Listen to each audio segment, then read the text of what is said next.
even as Egypt prepares for elections this month that could give new legitimacy to the country's military-backed leaders. Many Obama administration officials question the need to restore Egypt to its place as the premier U.S. partner in the Arab world.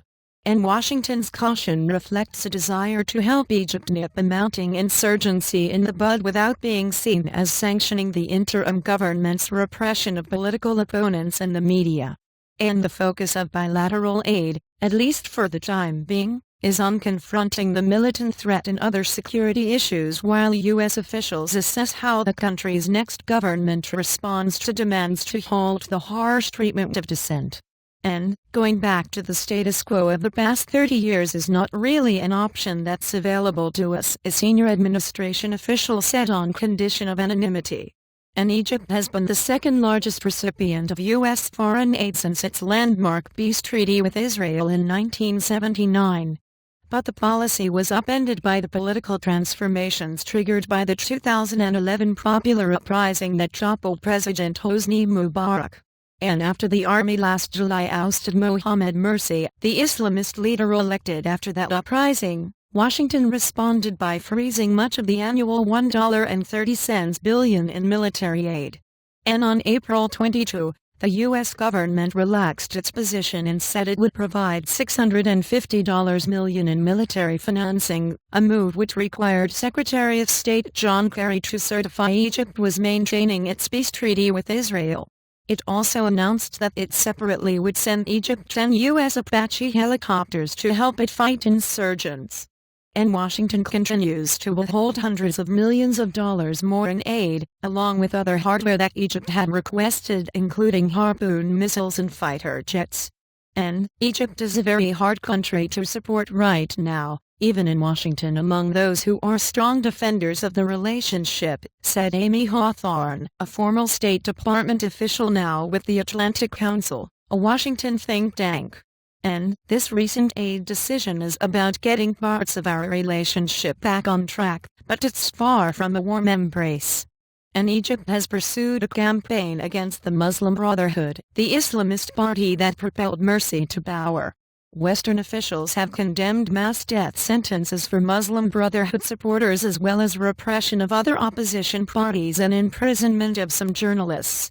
And the Obama administration wants to keep working with Egypt on regional security and counterterrorism, but at the same time it wants to send a message about the political transition and the need for greater respect for basic human rights, said Brian Catchulis, an analyst at the Center for American Progress. And in trying to split the difference between these two goals, the United States has sent an unclear message to Egyptians. And Soldier to Soldier and David Schenker, a former Pentagon official now at the Washington Institute for Near East Policy think tank, said the Defense Department was eager to move America's strategic relationship with Egypt back to a more normal footing. And Egypt has been key to U.S. military activity in the region, allowing U.S. aircraft to fly over Egypt and facilitating U.S. ships' transit in the Suez Canal. And the timing of the decision last month to resume the $650 million in military financing was driven mainly by the U.S. government's need to make payments at the end of April to defense contractors who deliver military assistance to Egypt, U.S. officials said. The move was made in spite of worries about the direction the military-backed government has taken. And they've taken steps whenever they've been forced to act for budget or programmatic reasons, but they really haven't taken any fundamental decisions about what U.S. policy on Egypt should be in the long term, Catchulis said.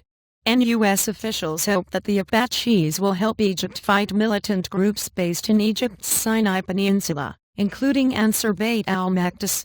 Egyptian officials say the groups have killed about 500 people in recent months.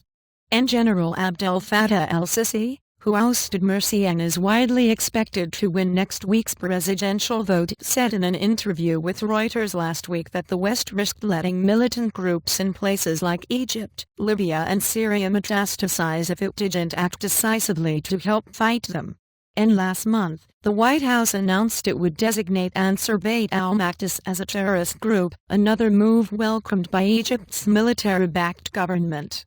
And Robert Springborg, an Egypt expert at the Department of War Studies at King's College in London, said that a U.S. focus on counterterrorism could suit Sisi.